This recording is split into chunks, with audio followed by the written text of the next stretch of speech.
Buenas noches. Hola doctora, ¿cómo le va? Buenas noches. ¿Qué Muy cuenta?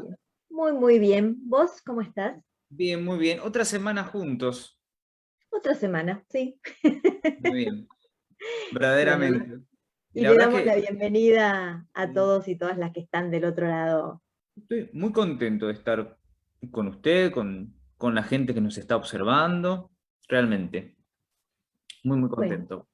me alegro Porque mucho. además es una forma de marcar eh, o de dar a conocer otros discursos y con otros tiempos, sobre todo, ¿no? Un tiempo que va más allá de lo cotidiano, por ejemplo, de lo que marcan los medios masivos de comunicación, los no tan masivos, pero que tienen los mismos mecanismos de los masivos, y así sucesivamente. Y quedó marcado la semana pasada con la charla que mantuvimos con el doctor Curino, donde fue profunda la charla, sin lugar a dudas, y además extensa y con mucha repercusión, tanto en redes sociales como, por ejemplo, en la emisión de YouTube, ¿no?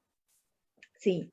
Y bueno, eso tiene que ver un poco eh, con la esencia de lo que es el diálogo, ¿no? O sea, un diálogo profundo, un diálogo sincero, un diálogo donde uno pueda eh,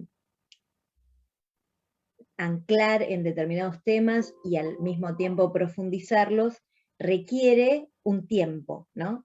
Un tiempo que generalmente en los medios masivos de comunicación no se tiene, porque todo es instantáneo, y además porque ideológicamente se utiliza el tiempo para poder pasar por encima, ¿no? Como hacer como que estamos informados, pero en realidad picoteamos los temas, no los profundizamos. Así que bueno, es interesante lo que está pasando con Palabra Maestra, precisamente porque se pretende como un espacio alternativo al tiempo eh, efímero de la televisión. Exactamente. Bueno, y uno de los objetivos marcados en la página web es nada menos, en la página web no, en la fanpage de Palabra Maestra se vincula con la memoria, porque se habla del análisis de lo que nos está ocurriendo, pero también se habla de la memoria. Y en estos días, ¿cómo andamos con la cuestión memoria, doctora? ¿Usted qué observa? Bueno, hemos tenido muchas situaciones que tienen que ver con la memoria, Mm, con recuperar las cadenas de la memoria, con resignificar algunos espacios de la memoria y, y con empezar a sanar las memorias también, ¿no? O sea, poder hablar de lo que cuesta, poner orden en estas cadenas de la memoria donde a veces faltan eslabones y es preciso para dar continuidad, poder dar lugar a las voces que fueron silenciadas, poder reconstruir momentos, situaciones que fueron borradas de la memoria.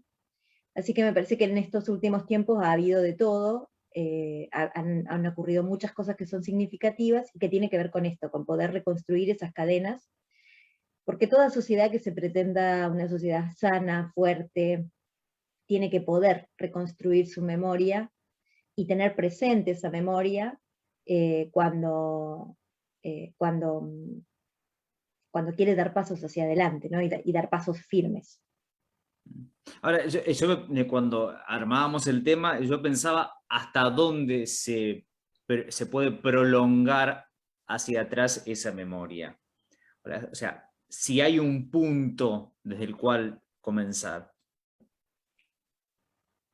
En realidad, bueno, las comunidades tienen sus tiempos, tienen sus espacios y tienen aquello que tienen que desandar, reconstruir, volver a resignificar. No sé si hay un punto al que uno pueda volver. Yo creo que uno tiene que revisitar y resignificar. Eh, Pienso que es por ese lado, ¿no? Y bueno, y desde ese lugar poder habitar incluso aquello que es difícil recordar. Ujú. No, pensaba, y ya como ir para metiéndonos en el tema, hay un discurso de mirar mucho hacia adelante, vayamos hacia adelante, y cuando uno dice vayamos hacia adelante, el discurso pierde como ese pasado, ese... hay un poco de eso. Cercano, no tan cercano.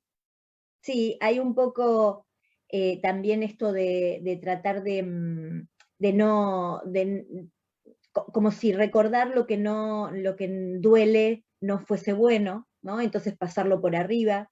Y para mí, así como en lo individual, las personas no pueden rodear la tristeza, en las comunidades ocurre lo mismo, ¿no? La tristeza hay que atravesarla, lo que cuesta hay que atravesarlo, para poder a partir de allí construir. No se puede construir sobre el arrasamiento, sobre el borramiento.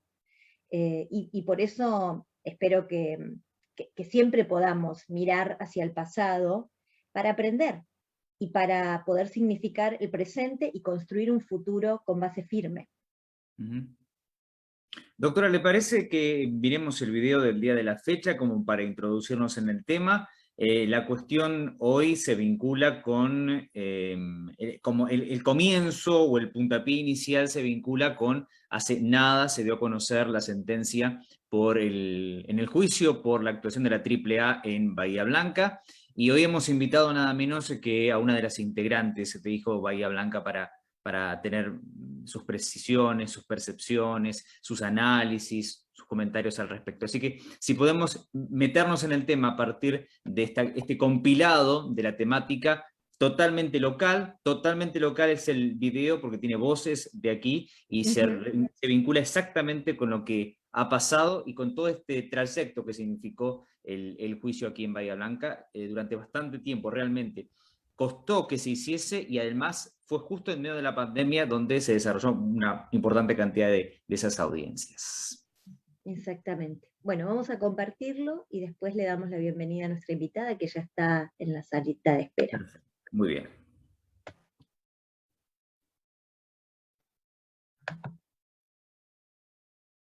Comenzó esta mañana en la sede de la Universidad Nacional del Sur un nuevo juicio por el terrorismo de Estado, con una particularidad. Es la primera vez que son civiles los juzgados, son integrantes de lo que fue la banda paraestatal AAA, que aquí en Bahía Blanca está acusada de varios hechos graves. Se va a juzgar a 4 personas, ya que había una quinta persona que falleció en diciembre del año pasado. Estamos hablando de Héctor Chisu. Los otros 4 imputados son Raúl Aceituno, Juan Carlos Curcio, Héctor Forcelli y Osvaldo Pallero. Se les imputa el delito de asociación ilícita y en el caso de Aceituno el homicidio en un pasillo de la universidad del estudiante David Guato Sileruelo. Es importante destacar todas las víctimas, ¿no? ¿Quiénes eran? ¿Qué hacían? Porque la realidad es que si no apenas pasan a ser números. Cuando hablamos de 24 víctimas por el juicio de AAA o hablamos de los 30.000 compañeros, empiezan a ser números, ¿no? Y bueno, como todos sabemos, son historias personales, son vecinos, son hijos, son padres, son hermanos, son compañeros de trabajo, de militancia, y nos faltan a todos, ¿no? Y a todas, le faltan a la ciudad esas 24 personas. La AAA significó en el proceso anterior a la dictadura cívico-militar y eclesiástica lo que significa la aviación en una guerra convencional. No gana la guerra, pero hace quebrar al conjunto de la población. Y si nosotros vemos que los autos de la Confederación General del Trabajo patrullaban la ciudad como si fueran fuerzas de seguridad, intimaban, golpeaban, mataban, mandaron al exilio, está claro que son crímenes de lesa humanidad. Sí, hay muchos testigos que realmente no declararon, y a mí también me llamó mucho la atención uno de los testigos que refirió ante el tribunal, que cuando declaró, yo no me acuerdo ahora en este momento si fue en el año 2012 ante la fiscalía, dice que 1 o 2 años después le prendieron fuego a la casa, y él dijo, sí, el tribunal a mí me garantiza seguridad, voy a hablar, y si no, no voy a hablar. Y de hecho se fue del debate diciendo, cuando a mí me garanticen seguridad voy a hablar. O sea que Eso fue, y yo creo que tiene que ver con eso, ¿no? Con la impunidad de todos estos años, y que las personas también con el gran descreimiento, ¿no?, que hay en la justicia, digamos, siente que puede peligrar de alguna manera su tranquilidad, ¿no?, si declara lo que sabe. Pasaron más de 45 años y finalmente esta mañana, hace instantes nomás, se dio la sentencia, el veredicto contra los integrantes de la patota paraestatal de la AAA de Bahía Blanca. Cadena perpetua para uno de los acusados, 10 años de prisión para los 3 restantes. La misma sentencia que había solicitado el fiscal Pablo Fermento. Raúl Roberto Aceituno, por el crimen de Guatu Sileruelo, era condenado, así se celebraba fuera del aula magna de la universidad, prisión perpetua, 10 años de prisión para Juan Carlos Curcio, Héctor Ángel Forchelli y Osvaldo Omar Pallero, todos acusados de integrar la asociación ilícita. Patota de la AAA que se cobró 24 vidas entre el 74 y el 76 en nuestra ciudad. Y como decíamos, después de más de 45 años, finalmente se llegó a la justicia. Bueno, la posibilidad de ese título honoris causa, sí, entre otras medidas. Sí, recién estuve hablando con el rector, está muy encaminado, y es un reconocimiento. La universidad también reconoce, al ser los acusados, algunos empleados de la universidad, es un reconocimiento para mi hermano, y voy a volver, cuando lo tenga que recibir voy a volver, y con mucho orgullo. Yo estoy muy orgullosa de mi hermano, muy orgullosa. No como estos que salieron por la puerta a la calle y todos le gritaban asesino. De mi hermano todo el mundo tiene un buen recuerdo, de ellos no, nadie. Todavía nos queda por delante saber quiénes fueron los responsables intelectuales, todavía queda saber qué vamos a hacer con aquellos en la justicia que escondieron todo durante 45 años y todavía andan caminando por Bahía. Pero totalmente de acuerdo con esta sentencia, 45 años es mucho y bueno, Guatu está, Guatu vive y la alegría de hoy no van a recuperarnos las alegrías perdidas de tanto tiempo. Bien, se realizaron distintos pedidos que tienen que ver con la visibilización de lo que fue la utilización de prácticamente o muchas de las casas de altos estudios, no solo de Bahía Blanca, sino de otros lugares, como bases logísticas para los grupos paraestatales. El caso de la Universidad del Sur fue, digamos, paradigmático, ¿no? Tenemos el caso de un estudiante asesinado en los pasillos, para lo cual se utilizó un vehículo oficial de la universidad, por lo cual lo que se solicitó es que los distintos espacios sean señalizados como lugares donde operó un grupo paraestatal y a los cuales se le otorgó los recursos. Se solicitó lo mismo a la UTN local, a la Universidad del Comahue y a la UTN de la ciudad de La Pampa, y también se solicitó que se revoquen medidas masivas de cesanteo y de despido, básicamente, de trabajadores docentes y no docentes de la universidad, y el otorgamiento el reconocimiento como doctor honoris causa a Sileruelo. Lo que significa, ¿no?, este juicio dentro de la universidad, si bien es el séptimo dentro de la universidad, digamos, quedó plasmado en todos los testimonios de las personas que fueron declarando todo el actuar del rector de aquel momento, Rimustetu, ahí en la Universidad Nacional del Sur, también en la Tecnológica. Esto también es importante, ¿no? Sí. Que se habló mucho de lo que sucedió en ese momento. A mí me parece que es una sentencia que marca un antes y un después, que se va a ir construyendo de a poco desde lo simbólico, este tejido social, ¿no?, que va a llevar su tiempo, pero que yo no tengo dudas que esto marca un comienzo de algo un poco diferente para nuestra Bahía. Bueno, ahí estaba un poco el resumen muy, muy escueto de uno de los tramos, ¿no?, que mayor repercusión ha tenido en este tiempo en torno a al accionar de la AAA en Bahía Blanca. Si le parece, podemos darle la bienvenida a Alejandra Santucho, de Hijos Bahía Blanca, que ha tenido la amabilidad de atendernos durante la jornada de hoy, esta noche de jueves. Ha tenido la gran amabilidad, insisto, de charlar un rato con nosotros. Queríamos preguntarle sobre esto. Esto es un puntapié, insisto, porque hay muchas temáticas de las cuales queremos abordar en realidad. Alejandra, muchísimas gracias por estar con nosotros esta noche. Buenas noches. Hola, Hola, ¿qué buenas tal? noches, bienvenida.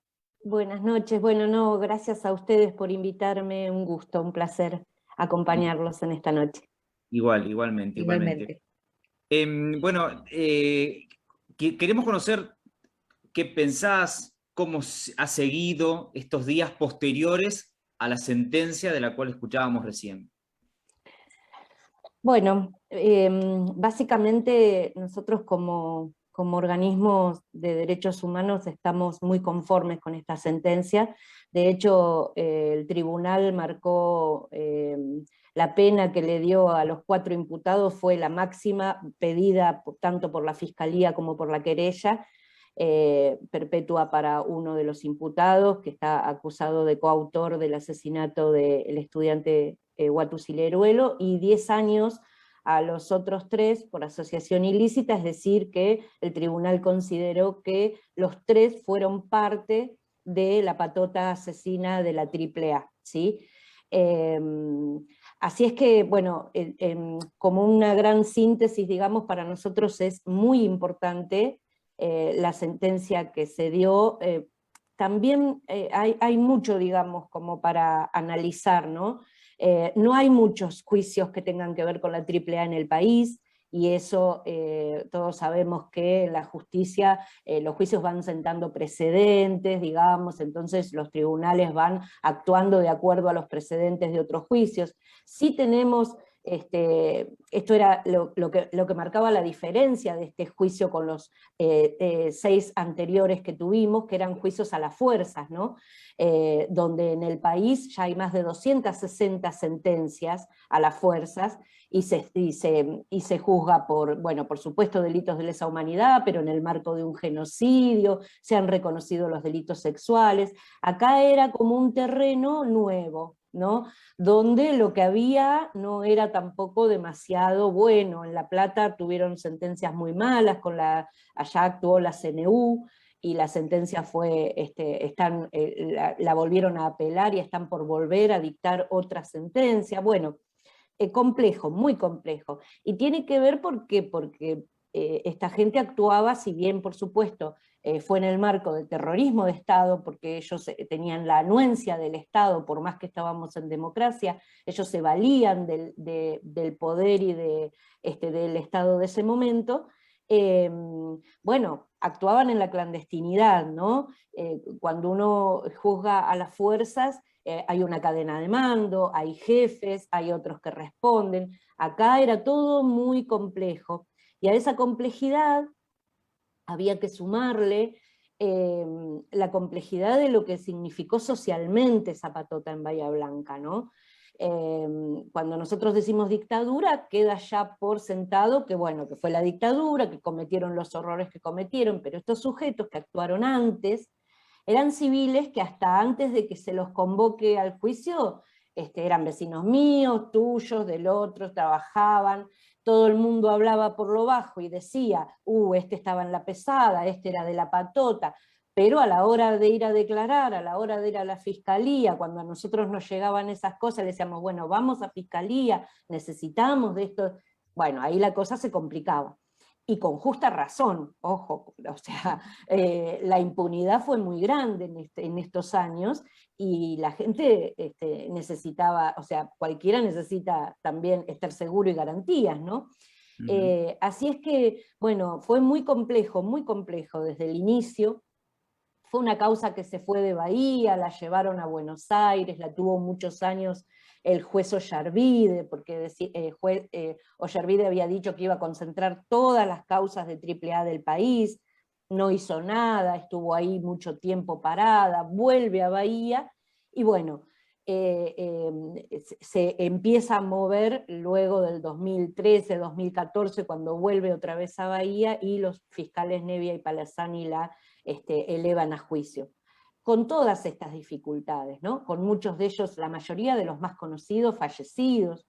Entonces también uno piensa, bueno, llegamos 45 años después, claro, por eso, ¿no?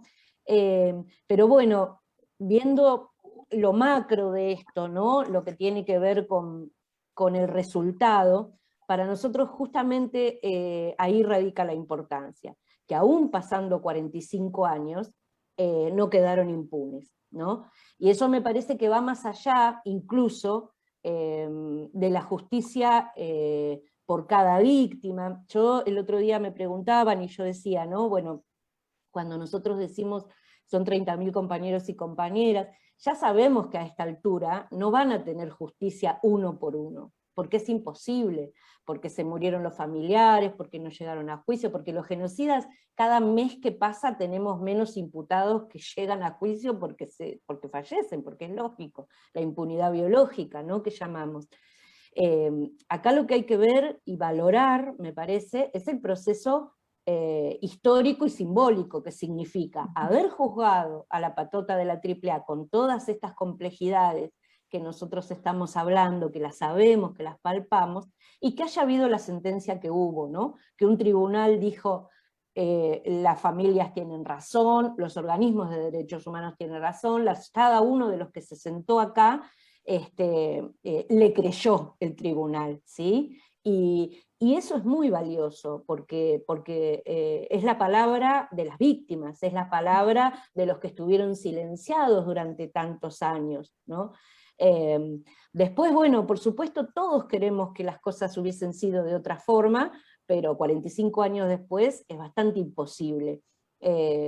Nosotros decimos, bueno, esto que te decía, ¿no? Es muy difícil comprobarles a estos sujetos que fueron los asesinos, como si se le comprobó a uno de ellos. ¿Por qué? Porque fue a la vista de todo el mundo en el medio de la universidad. Pero todos sabemos que secuestraban a sus víctimas, se las llevaban en plena noche, los tenían unas horas, los torturaban, los asesinaban y los dejaban tirados en una ruta. O sea que, si nos sometemos al proceso de la justicia, digamos, sabemos que necesitamos de determinados parámetros para culparlos por determinadas acciones. El tribunal dijo que estos 4 sujetos eran parte de la patota. Esa patota, por supuesto, asesinó, pero no podemos saber quién de ellos apretó el gatillo. Y es la justicia la que tenemos, ¿no? La que nos venimos a someter. Sí, el caso de Aceituno, que fue distinto, porque fue a la luz del día, porque fue en plena universidad con muchísimos testigos, es distinto el caso. Así es que bueno, creemos que eso para nosotros es muy importante, esperamos que esto que siente precedente, porque hay muchos procesos de estos que están en otros lugares que no han podido avanzar bien, así es que esperamos que este proceso nuestro de acá de Bahía Blanca siente ese precedente y se pueda avanzar, porque bueno, en otros lugares también actuaron estos grupos parapoliciales, paraestatales, que con toda la anuencia del Estado de ese momento, cometieron el terrorismo de Estado que cometieron, ¿no? Con militantes, con estudiantes, y bueno, todo lo que se vislumbró en este juicio, que por suerte también, por parte de una buena, decimos también que trajo la pandemia, fue que fue el primer juicio en Bahía Blanca que fue netamente colgado en directo en las redes. Y eso es muy importante, ¿no? Yo les decía el otro día a mis compañeros, ojalá que muchos historiadores, historiadoras, puedan agarrar eso y reescribir la historia de lo que es muy rico lo que se escuchó allí, muy rico, es parte de la historia de Bahía Blanca, que siempre estuvo muy callada, ¿sí? Que siempre estuvo con miedo, que siempre estuvo con miedo, esa es la verdad, y con miedo justificado, no injustificado, porque lo que se escuchó ahí, obviamente que daba miedo.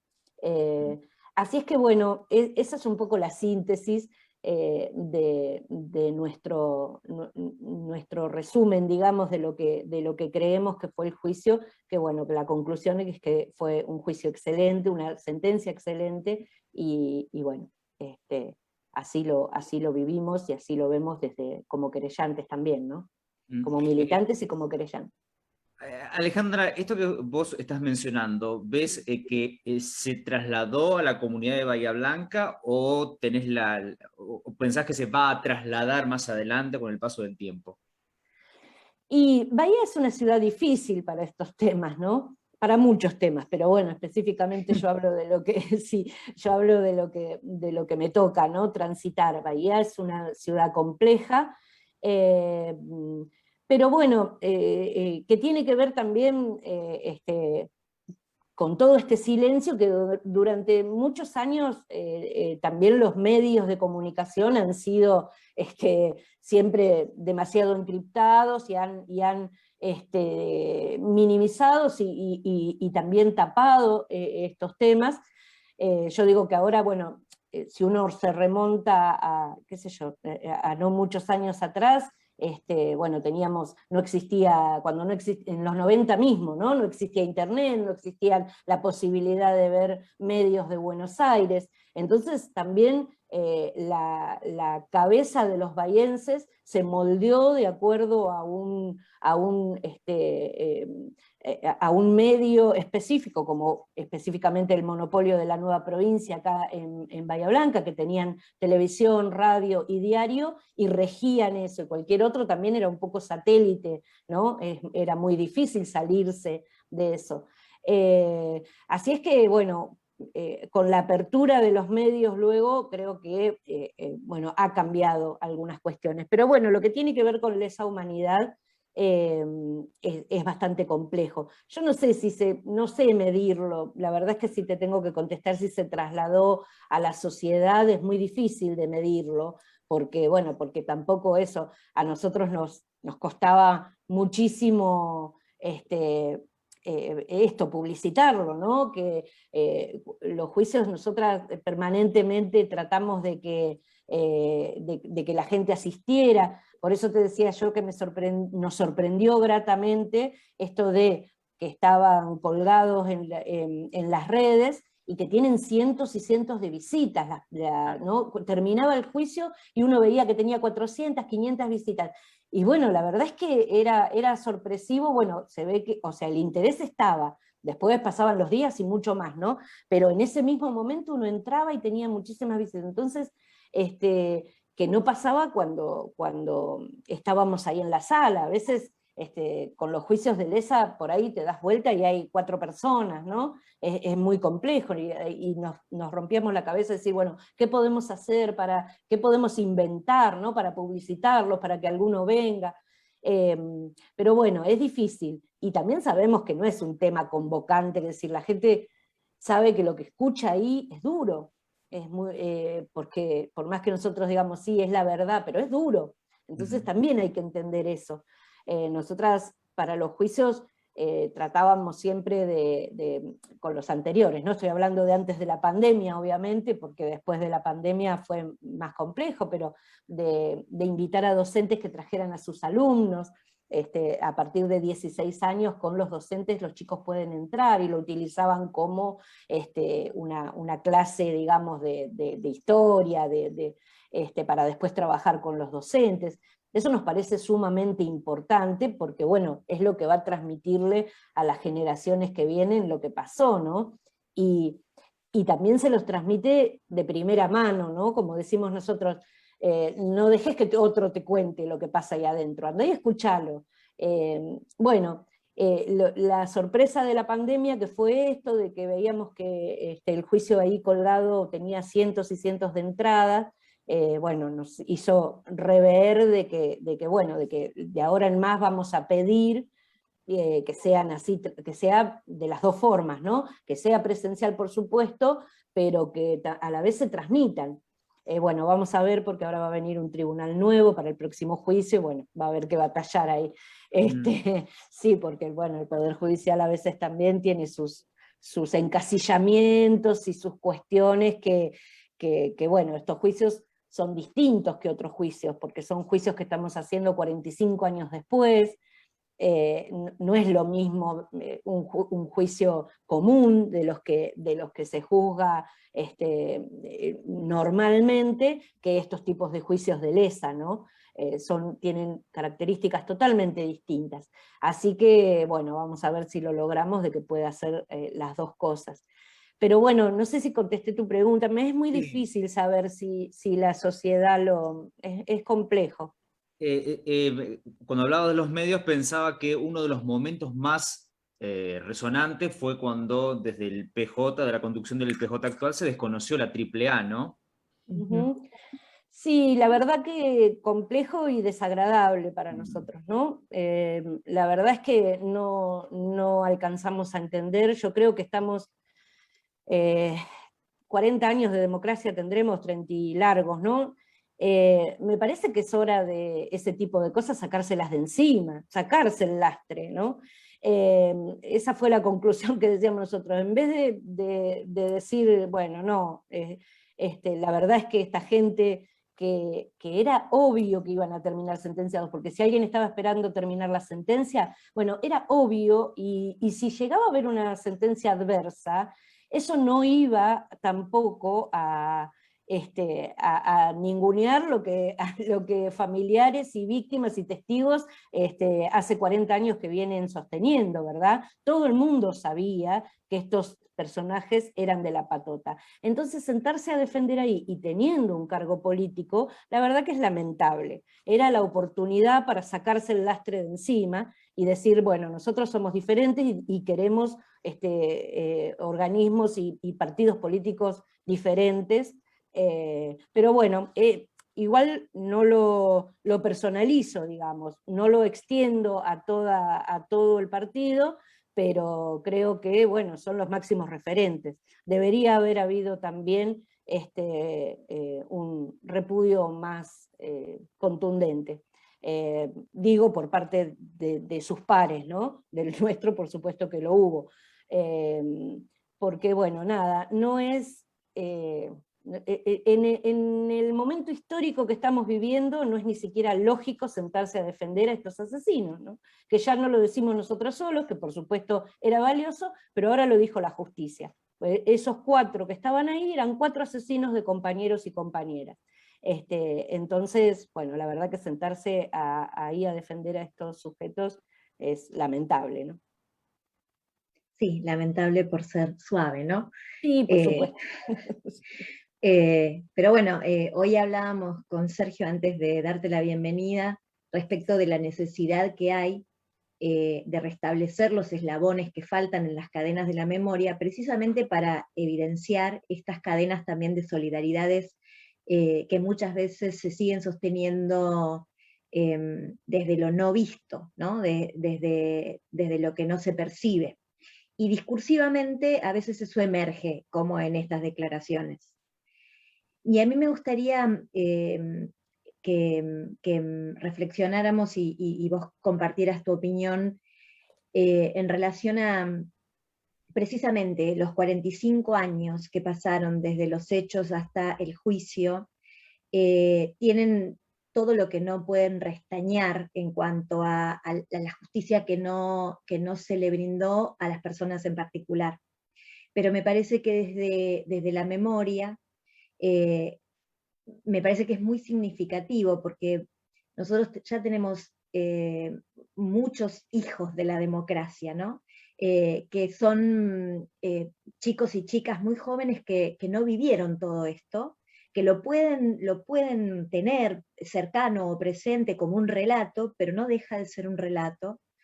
Y por otro lado, en este momento, no solo a nivel mundial, en Argentina en particular y en Bahía Blanca, los discursos del odio están muy vigentes, y este año tuvimos 2 hechos muy concretos, ¿no? Como el ataque a la escuela judía, y por otro lado la bomba casera que se puso en un local de la Cámpora. Entonces me parece que aunar esto que pasó con el juicio en relación a esos hechos, y como discurso fresco que se le brinda también, y como un hecho concreto que se le brinda también a muchos jóvenes que no vivieron lo que fue la dictadura, y que por ahí han estudiado esto, pero lo han visto como se ve siempre desde la intelectualidad, ¿no? Que es con la lejanía del hecho. Claro. Parece que esto es muy significativo. Sí, bueno, esto que decías de la lejanía, por eso te comentaba hoy, ¿no? Cuando insistimos en invitar a los docentes a que traigan a sus alumnos, a que de primera persona los vean a los juicios, y nosotros siempre decimos el que pasa por un juicio, y sobre todo si van en el momento de las testimoniales y escuchan a las víctimas, entra de una manera y sale de otra, ¿no? Inevitablemente, inevitablemente. También generalmente nos saben invitar determinados docentes a dar charlas cerca del 24, cerca del 16 de septiembre. Nosotras vamos y contamos nuestra historia personal, qué nos pasó, quiénes eran nuestras familias, por qué somos hijas de desaparecidos. Y bueno, y eso sabemos que es fundamental para, como vos decías, para las nuevas generaciones, ¿no? Es absolutamente fundamental, porque ellos ven eso como cuando San Martín cruzó los Andes, igual de lejos, exactamente igual de lejos.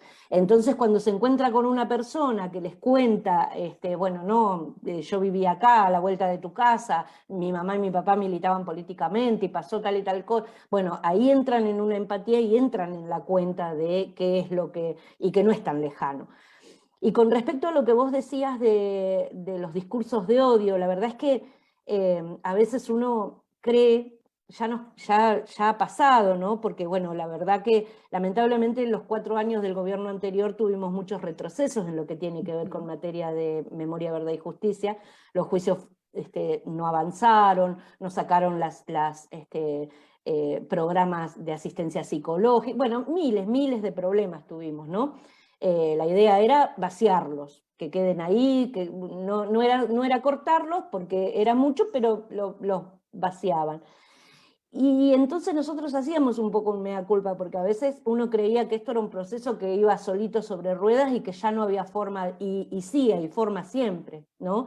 Entonces esos cachetazos que uno recibe, decir, bueno, hay que hacer un mea culpa también y pensar que esto nunca está todo dicho ni todo avanzado. Esto de avanzar y retroceder es absolutamente permanente. Por eso... bueno, por eso militamos nosotras desde Hijos y decimos, bueno, hacemos lo que podemos también, a veces nos gustaría hacer muchísimo más, pero bueno, es lo que podemos, es lo que somos, pero eso, no quedarse nunca pensando de que alguna cuestión ya está ganada y nunca más va a retroceder, porque no es así. Y después, bueno, yo creo que Argentina tiene el proceso de memoria, verdad y justicia de Argentina es único, y es un ejemplo único en el mundo, porque no hay otro. Ustedes saben que en Latinoamérica las dictaduras, bueno, fueron justamente en toda Latinoamérica, el Plan Cóndor. Nosotros cuando nos juntamos con... aparte de la Red Nacional de Hijos, nosotros como Hijos somos parte de la Red Nacional de regionales de todo el país, también hay una red internacional de hijos. La mayoría son latinoamericanos. Ellos nos ven a nosotros como, o sea, no lo pueden creer, cuando nosotros contamos, no, que tenemos tanto genocidio y el proceso y los sitios de memoria, y ellos están fascinados con nosotros, a lo sumo algún que otro país, algún que otro proceso para saber la verdad, ¿no? Lo que equivalente a nuestro juicio de los 90, que eran, claro, los juicios por la verdad, a lo sumo, otros ni eso, ¿sí?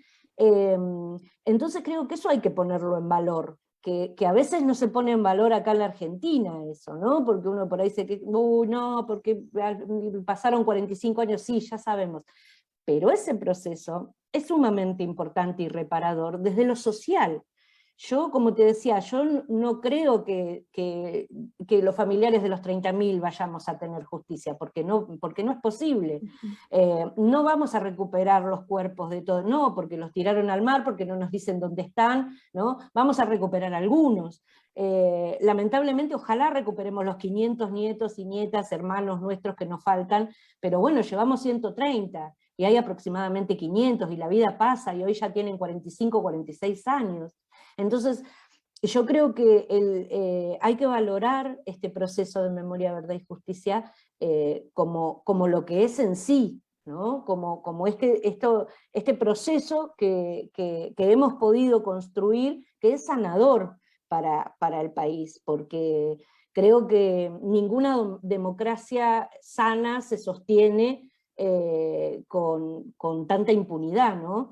Por más que hayan pasado tantos años, ojalá hubiese sido mucho antes y hubiese sido más fructífero seguramente, pero el que no nos muéramos todos con todo impune, me parece que es muy valorable y creo que es saludable. Para nosotros creemos que es saludable, lo vemos, lo confirmamos en cada juicio, los familiares, los sobrevivientes, los testigos que vienen y declaran, son otros después, necesitan esa declaración y dicen, lo hago por mis nietos, y mis nietos van a vivir en un país mejor. O sea, hay esa conciencia y lo corroboramos juicio a juicio.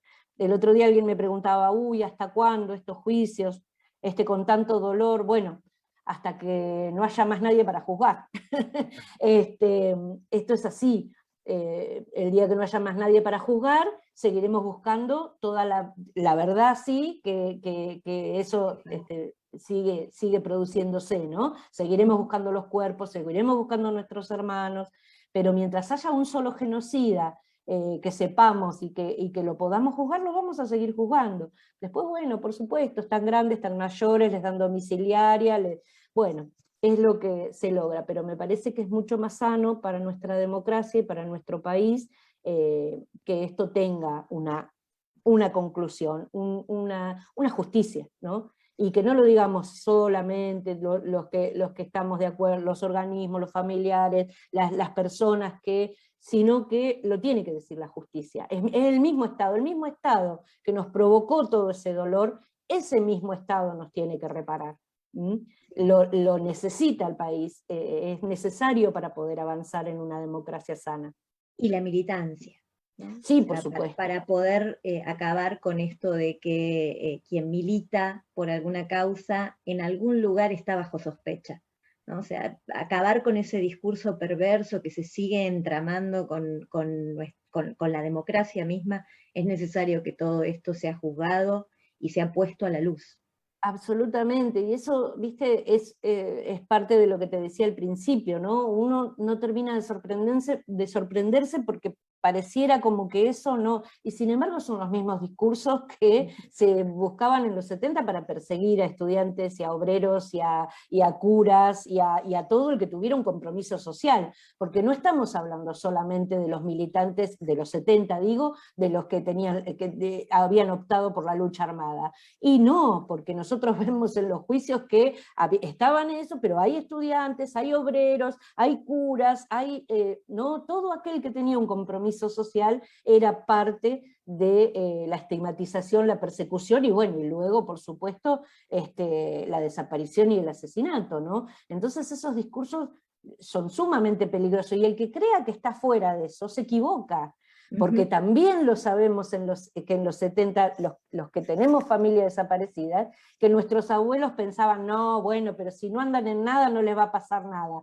y después tuvieron que llorar a sus hijos, los mismos, que decían, bueno, si no te metes en nada no te va a pasar nada, después decían, ¿cómo? Pero le pasó, ¿no? Entonces ese discurso, el que crea que a él no le va a pasar, porque total es bueno y se porta bien, es mentira. Es un instrumento de persecución eso, y ya lo vivimos y no hace tanto, porque bueno, todavía estamos los que podemos dar testimonio de eso. Así que es un grave error. Y bueno, el negacionismo, la derecha ha avanzado con ese discurso de una manera muy, muy importante en estos años, ¿no? Y esos 4 años del gobierno anterior fueron fundamentales para eso. Exactamente, porque Sí. Cuando vos mencionas eso, yo pienso en toda la persecución que hubo entre los docentes durante el gobierno anterior, precisamente cuando los docentes intentaban recuperar desde las fechas mismas que la misma escolaridad recuerda estos relatos, y entonces la acusación de que el docente estaba intentando ideologizar a sus estudiantes, ¿no? Como, primero, este discurso perverso, como si hubiera algún discurso que no fuese ideológico, por un lado, pero además recuperando esta beta de pensamiento donde se está en algo si se está en política, ¿no? Como si eso, bueno, implicara algún tipo de inconveniente. Sí, por ahí me voy un poquito, o no tanto, ¿no? Pero uno ya sabe, porque es grande, y ya sabe que en las campañas vale todo, ¿no?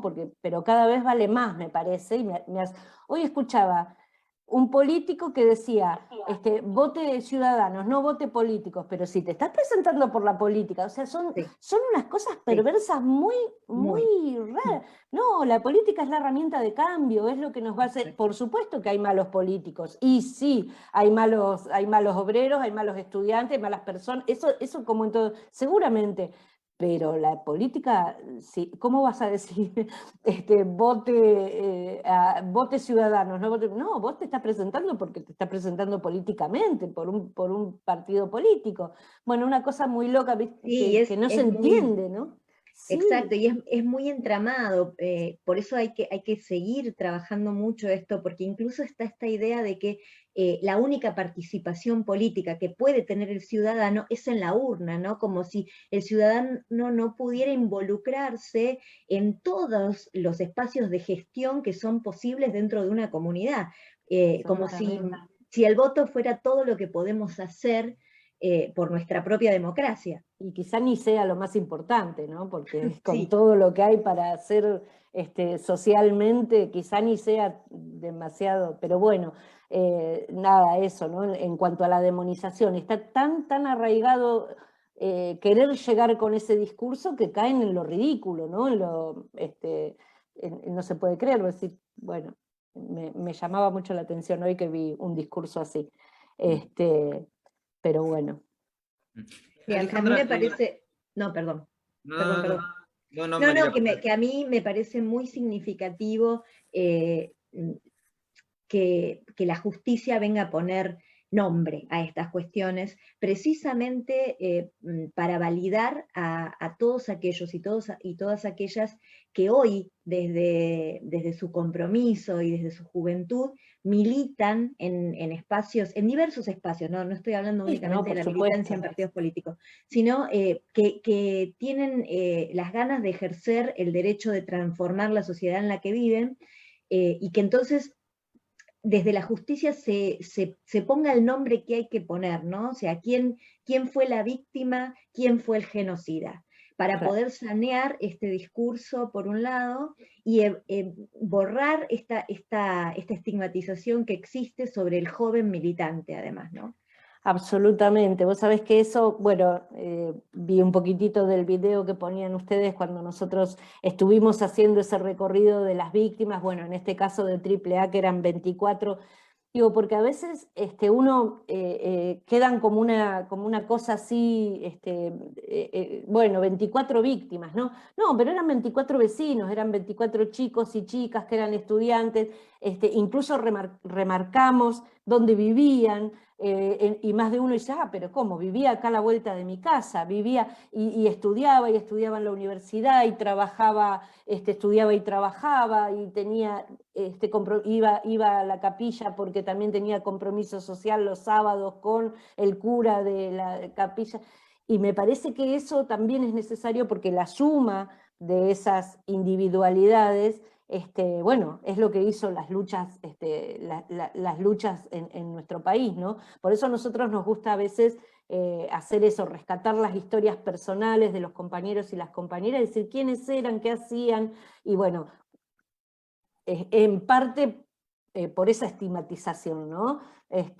Porque si no queda como algo en la nebulosa que no se sabe ni quién era, ni qué hacía, y si, bueno, realmente nada, eran personas, vecinos, estudiantes, sobrinos, hijos, padres, como cualquier otro, y tenían un compromiso social, y el compromiso social, a veces uno lo piensa, no era así. más allá de que eran otras épocas, ¿no? Los 70 y los ideales que se tenían en ese momento quizá eran más fuertes que lo que puede. Pero la lucha yo creo que era por lo mismo, ¿no? Por una justicia social, por tener mejores sueldos, por tener mejores condiciones de vida en suma, ¿no? Y todo eso es luchar en contra del neoliberalismo, que en el 76 se instaló a fondo y que lo estamos padeciendo. Y así que me parece que no hay mucha diferencia entre lo que querían los compañeros y las compañeras, los adolescentes, los jóvenes, los estudiantes, los secundarios, los universitarios y los obreros en ese momento, que lo que podemos querer hoy. Por supuesto había una politización, sí, mucho más arraigada, una efervescencia mucho más grande, que culminó en esa dictadura genocida, porque era la única forma que tenían para aplacar tanto reclamo, ¿no? Pero me parece que el fondo de lo que se quería lograr no es muy distinto a lo que cada uno de todos nosotros y nosotras hoy desea y quiere, y desde su lugar, como puede, también lo milita, ¿no? Alejandra, quería preguntarte el análisis que hacen ustedes desde Hijos sobre la incorporación de los delitos sexuales durante los juicios. Bueno, ese es un tema que, como todos los temas, ¿viste? Los juicios han tenido también un proceso de crecimiento, porque bueno, como todo, si uno se remonta al primer juicio que tuvo la Argentina en este tema, que fue el juicio a las juntas, en el 85, era un poco como que ahí los que se sentaban, los sobrevivientes, les había pasado de todo, pero lo único que necesitaban era, o que sentían la necesidad, era de contar que habían visto a los compañeros que estaban ahora desaparecidos y asesinados, ¿no? Y se dejaban hasta ellos mismos como, bueno, pero yo sobreviví. Entonces era como que había una necesidad de contar, bueno, estaba tal, bueno. Todo ha ido, por supuesto, después avanzando, y el tema de los delitos sexuales fue uno de los últimos que se había podido avanzar, por varias cuestiones. No es real que solamente que las mujeres les daba, por pudor no podían contarlo, en algunos momentos sí, pero también había un poder judicial que no estaba dispuesto a escucharlas. Y eso fue claro hasta el día de hoy. Acá en Bahía Blanca el primer juicio fue en el 2011, ¿no? Y la sentencia fue en el 2012, el juicio de Ejército. Teníamos un tribunal que actuó más o menos en 4/5 de los juicios, 4 me parece, de los que teníamos. En ese primer juicio, las mujeres, cuando iban a empezar a contar sus padecimientos dentro de la escuelita o dentro de otro centro clandestino, los jueces las frenaban y le decían: ¿quiere que retiremos la gente? ¿Quieren que...? Nuestra abogada Mónica Fernández Abello, es feminista de siempre, ¿no? Antes de ser abogada nuestra, ella tiene una militancia feminista de muchísimos años, ¿no? De su juventud. Entonces, por supuesto que iba derecho a preguntarle a las mujeres sobre los padecimientos que habían sufrido ahí adentro. Los jueces la cortaban, pero se armaban unos... Ellos no querían escuchar, ¿no? Entonces le decían: doctora, no pregunte más, doctora, está en el borde de lo que se le puede preguntar. Bueno, esa cosa paternalista, en realidad ellos no lo podían escuchar. A tal punto, para hacer, porque siempre lo cuenta Mónica esto, que antes de irse a ese tribunal, uno de los jueces, que era el que más se peleaba con ella para no dejarla hablar, en un momento le dijo: doctora, yo le tengo que pedir disculpas porque usted tenía razón, ¿no? Como que había incorporado el tema y lo había entendido, pero para esto ya habían pasado por lo menos 3 juicios, ¿sí? Pero bueno, sí, claro, pero fue un proceso, para ellos, para las víctimas, para los testigos, las testigos, así que, bueno, el tema de los delitos sexuales costó mucho, recién se pudo incorporar en el juicio Armada, que que el tribunal falló así. Después en las apelaciones no tuvimos buena respuesta en casación, ahí bueno, ahí me pierdo un poco porque los tiempos de la justicia y encima después, ¿no?, las apelaciones y ese tipo de cosas se complican más.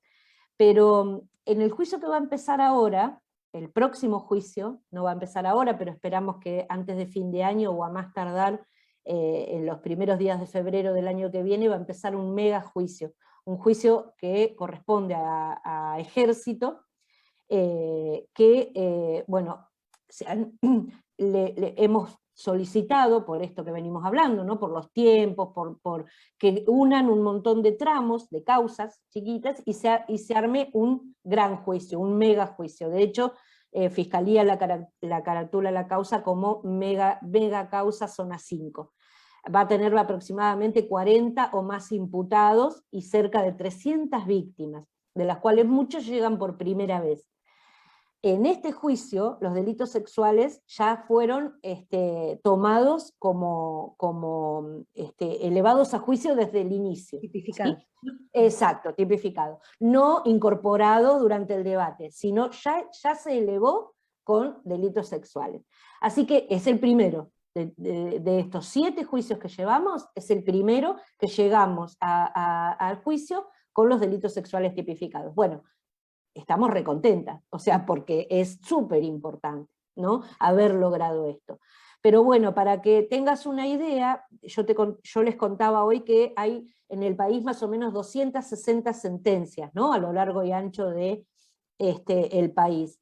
Solamente el 14% juzgó delitos sexuales, cuando sabemos que los delitos sexuales eran absolutamente sistemáticos, era una práctica sistematizada, porque las mujeres entraban y ya el hecho de desnudarlas para picanearlas, para torturarlas, ya es un abuso sexual, ¿verdad? Y el trato, por supuesto, que era absolutamente discriminador por su género, ¿no? Eran maltratadas, ¿por qué? Bueno, eran mujeres y encima la mayoría militantes, ¿no? Y eso al sistema patriarcal de la dictadura los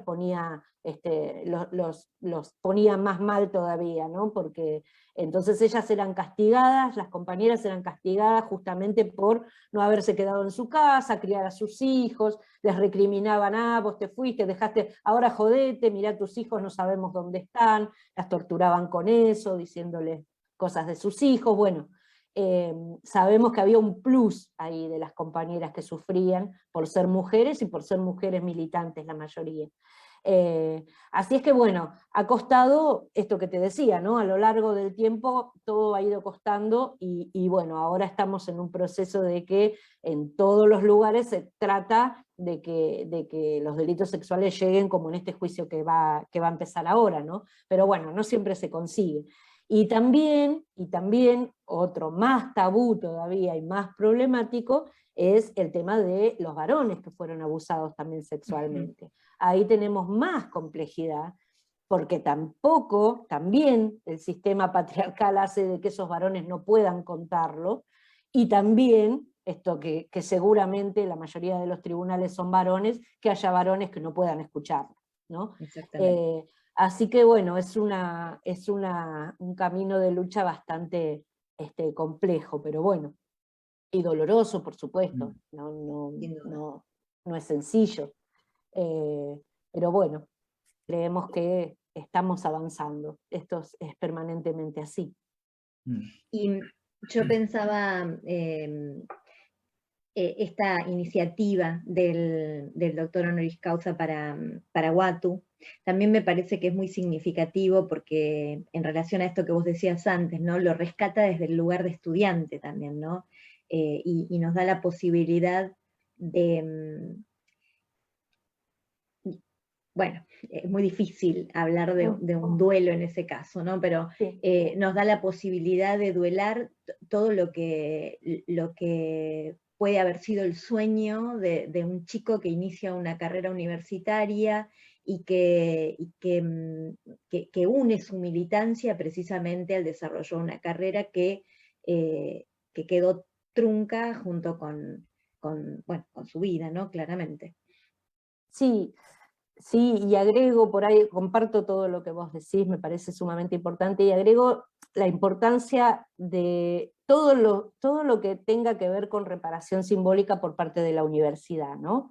Acá la universidad, en este último juicio, sobre todo, jugó un papel fundamental, ¿no? El fiscal dijo, la universidad tuvo tres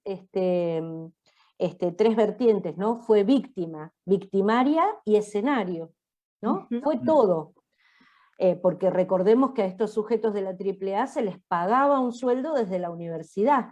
Eso quedó demostrado con los contratos. Remustetu, cuando interviene en la universidad, los contrata como personal de seguridad, que es el Estado aparte, ¿no? Es una universidad pública, o sea, el Estado les pagaba, pero como personal de seguridad. Los testigos contaban que las armas que utilizaban estos sujetos estaban ahí en Colón 80, en el subsuelo, que las sacaban de ahí. Los tipos estaban armados ahí, tenían como su búnker en el mismo lugar donde los juzgamos, ¿sí? Donde juzgamos todos los genocidas y donde juzgamos a estos también. Entonces esto que venimos hablando, ¿no? Concatenado con lo que veníamos hablando de las reparaciones simbólicas, es absolutamente necesario. Esto de Uatu es absolutamente necesario, y también la Fiscalía pidió, por supuesto se sabe que las universidades son autónomas, o sea, se les sugiere, no se los puede obligar, ¿no? Porque aparte son reparaciones simbólicas, se les sugiere y creemos que está la buena voluntad de la universidad para que así sea. La Fiscalía pidió, además de lo del honoris causa, pidió señalización dentro de los pasillos, y no solo de la Universidad Nacional del Sur, sino también de la UTN, que también fue escenario. Y pidió también la Fiscalía, del cual la querella, nosotras adherimos a todos los pedidos de Fiscalía, la reparación del personal cesanteado, ¿sí? La reparación de la gente que fue echada, cesanteada, docente y no docente de la Universidad Nacional del Sur. La universidad tiene mucho para reparar, así como decimos que el Estado debe reparar lo que el Estado terrorista hizo, la universidad también tiene mucho para reparar, y creo que está en camino absolutamente, y que tiene la voluntad para que así sea, así que nada, nos parece muy pertinente. Esto también de sacarse esas cosas de encima, ¿no? Bueno, demostrar que es otra universidad, obviamente, no estoy diciendo nada, obviamente que es otra universidad. Los juicios se llevan adelante en la universidad desde el primero hasta ahora, ¿no? Todos los juicios se llevan ahí, así que creo que hay una voluntad explícita de reparar tanto daño que sucedió dentro de ella misma, ¿no? Así que, bueno, esa parte también del juicio ha sido muy valiosa, y entra dentro de esto que decimos de histórico, ¿no? De lo histórico que tuvo este juicio, y todos, ¿no? Pero bueno, en particular esas cosas. Alejandra, mientras estabas hablando, estaba escribiendo 2 o 3 palabras que me gustaría mencionar, y son género. Hemos hablado de género ahora, hemos hablado de lo simbólico. Hoy es el día de la actriz y del actor. Pensaba en la reparación, pensaba en Mónica Morán y el acto que se hizo, el homenaje a los 45 años. Sí, bueno, ese homenaje, bueno, fue por supuesto protagonizado, fue organizado por la Asociación Argentina de Actores, los compañeros y las compañeras que nos invitaron. Nada, nos pareció maravilloso lo que pasó ese día ahí, y esto de poner la marca, ¿no? La marca que queda ahí en lo simbólico y en lo real, ¿no? Ese lugar, bueno, donde está ahí en Rondó al 200, donde fue secuestrada Mónica Morán, que era docente y era actriz, titiritera, bueno, y militante política, por supuesto, también. Vos sabés que ese lugar, yo les contaba a los compañeros que ese lugar en los 90 habíamos hecho un mural muy lindo ahí, porque bueno, ahora hay un edificio, pero había como un paredón, no sé si había una casa o servía de cochera, y habíamos hecho un mural muy, muy lindo con una artista bahiense, con Olga Balaciani, lo había diseñado Olga Balaciani, que era la compañera de Ernesto Malicia. Y bueno, y habíamos pintado, le pasé unas fotos a las chicas de actores y actrices, que en los 90 habíamos pintado un mural ahí. Así que bueno, fue muy emocionante poder participar de esta señalización, que en ese momento quedó trunca, porque la idea de Ernesto siempre había sido también poner una señalización. En ese momento se hablaba como las de esas azules que tienen las referencias históricas. Se hablaba algo así, como una referencia histórica de los lugares donde había, bueno, y después por las cuestiones burocráticas y políticas por ahí quedó medio trunco. Así que bueno, fue muy lindo, fue muy emocionante, y la frutilla del postre ese día, vos sabés que fue que salió, estábamos ahí, ya nos estábamos por ir, éramos un grupo muy reducido por la pandemia, por supuesto, no podíamos ser más de 10, así que quedaríamos 5 o 6, y salió una chica, una adolescente del lugar de la vereda de la casa, y bueno, nada, vino muy atenta y muy conmovida, y nos preguntó cuál era la historia, y bueno, nada, fue como mágico, ¿no? Porque esto que venimos hablando, las generaciones de lo que los chicos y las chicas que no lo vivieron, pero con una atención nos escuchaba y quería saber, porque primero, viste, nosotros nos quedamos porque sí, a ver si no le, viste, uno no sabe, claro, le pones un cartel en la vereda de la casa, viste, no, y la nena, una adolescente, no una nena, una adolescente, muy, muy bien parada, y quería saber, y nos indagó, y cómo, y por qué, hizo todas las preguntas, le contamos todo lo que sabíamos, y por qué estaba ese cartel ahí. Bueno, me parece que ahí ya con eso estaba, digamos, la función cumplida, ¿no? Porque bueno, que esa adolescente seguramente se lo va a comentar a su grupo de pares, y bueno, nos parece que cumplió la finalidad que tiene que cumplir esa señalización. Bueno, y que es muy importante, ¿no? Porque esas cosas, todo lo que tenga que ver con señalización y con la recuperación de la memoria, bueno, va a hacer que pueda seguir trasladándose a otros, para que cuando no estemos se siga hablando y se siga viendo, ¿no? Así que bueno, fue muy lindo todo. Doctora, ¿quiere cerrar esta entrevista que estamos teniendo con Alejandra? Quiero agradecerte, Alejandra, en primer lugar, el que nos permitieras pasear por tantos temas y compartir tantas reflexiones. Me parece que haber terminado con la referencia a Mónica es importante, porque uniéndolo con la tipificación de los delitos sexuales, es importante porque además, Mónica, además de ser mujer, además de ser militante, era actriz, ¿no? Que siempre han sido cuerpos que han sido muy docilizados por el patriarcado, y por eso también me parece que es significativo que Bahía Blanca tenga un juicio que sea modelo, ¿no? y que del cual nos podamos sentir orgullosos y orgullosas, porque siempre hablamos de nuestra ciudad en términos muy duros respecto de las libertades, los derechos, la defensa de determinadas posiciones que implican el compromiso social y la militancia, y sin embargo, bueno, otras ciudades que tienen una mejor caracterización en relación a eso, no han tenido juicios tan sanadores como este. Totalmente. Entonces, me parece que eso también es significativo, y lo tenemos que poner en valor. Absolutamente, acuerdo con lo que decís, sobre todo que siempre se habla de Bahía en estos términos, ¿no? Bahía es difícil, y sin embargo también hay unos procesos, lo que pasa que siempre se trata de invisibilizarlos, pero también hay mucha gente que lucha, mucha gente que la pelea a diario, mucha gente valiosa y procesos valiosos también. Acuerdo mucho con lo que decís, así que... Como esta piba, ¿no? Que bajó... Absolutamente. Absolutamente, sí, claro. Así que bueno. Alejandra, te agradezco un montón. Un montón, realmente. Este Estuvimos un montón charlando, así que te agradecemos profundamente. No, Muchísimas la agradecida soy yo, muchas gracias, la pasé muy, muy bien, muy, muy agradable todo, así que bueno, gracias por tratar el tema y gracias por invitarme. No, que sigas bien, Alejandra, muy amable. Igualmente, Hasta la igualmente. próxima. Bueno, doctora, ahí hemos repasado varios temas. Olvidé saludarla por el Día de la Actriz. Bueno, muchísimas gracias, Sergio.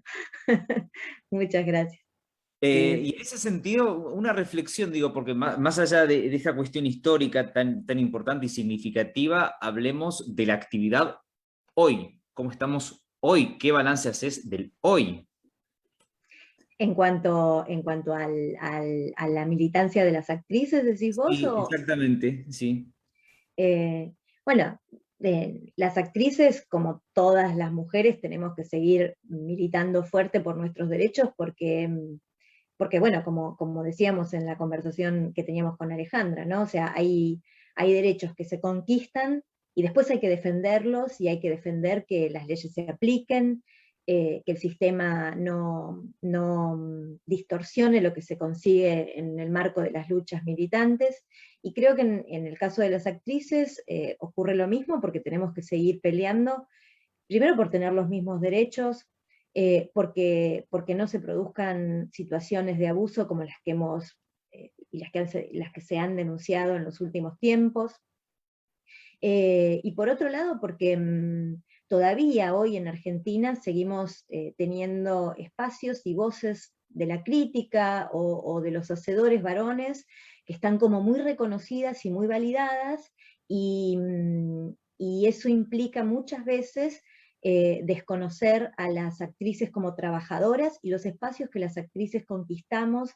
Sobre todo esto se ha visto mucho durante la pandemia, donde las actrices como trabajadoras hemos trabajado y seguido sosteniendo redes de militancia, de trabajo y de sostenimiento mutuo a través incluso de estas pantallas, y hoy por hoy sigue habiendo varones que nos han dicho desde que esperemos a que pase la pandemia para trabajar, o que esto que estamos haciendo no es teatro, en el caso de las que hacemos teatro, no es un espacio de militancia, o no es un espacio genuino, o un como sí.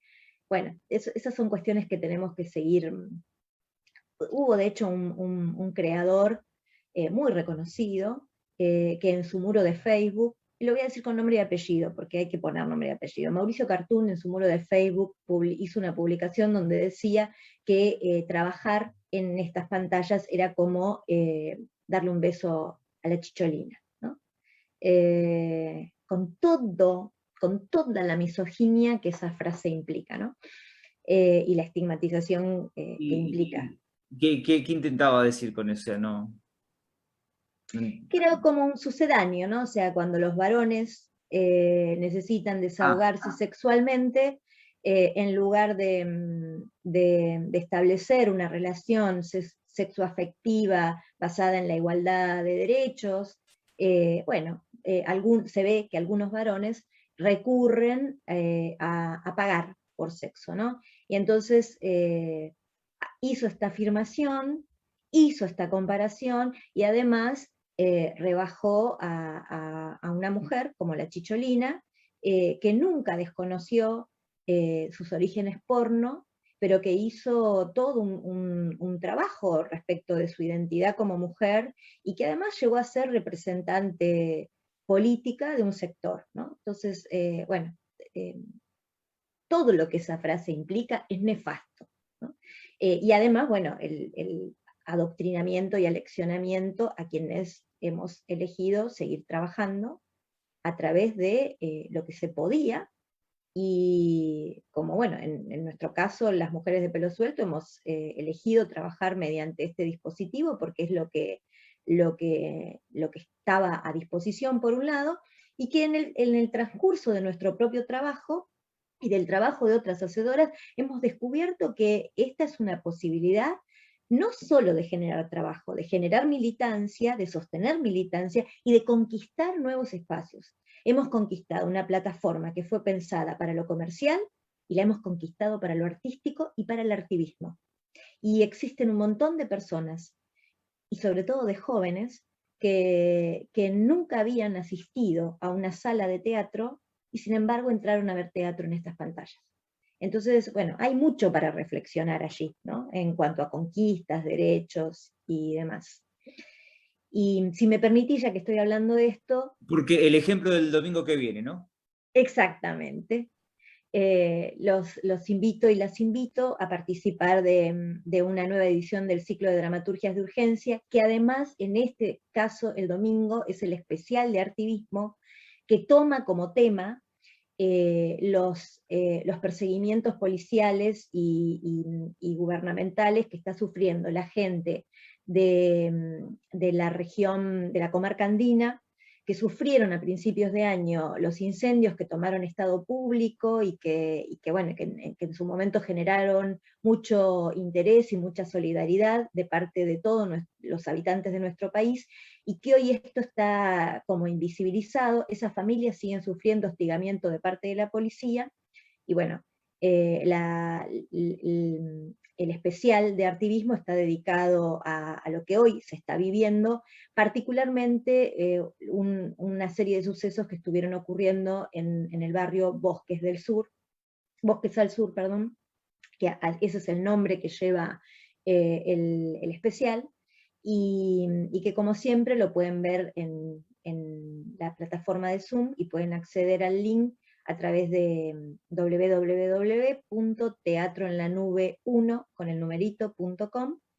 Ese link está en nuestras redes, en las redes de Descarada Productora Escénica, y sería interesantísimo que nos acompañen en esta función, precisamente porque, como decíamos hoy, ¿no? El compromiso y la militancia pasa por todos los lugares donde podamos hacer aquello que hay que hacer para transformar nuestras comunidades, para defender la democracia y para gestionar desde nuestros espacios los derechos, las oportunidades, la educación. Por eso estamos muy esperanzadas de que el debate de esta función sea enriquecedor para todos y para todas, que podamos pensar soluciones posibles a este tipo de hechos que tienen que ver con determinados intereses sobre la tierra y las tramas oscuras de la política que no queremos más aunadas en estos hechos, ¿no? Doctora, les deseo lo mejor. Igualmente. Y aprovecho para saludar a todos y todas las que estuvieron siguiendo este programa, y a quienes van a mirar este programa el sábado cuando lo repliquemos por el canal de YouTube. Que siga usted bien, ¿eh? Y todos y todas. Igualmente.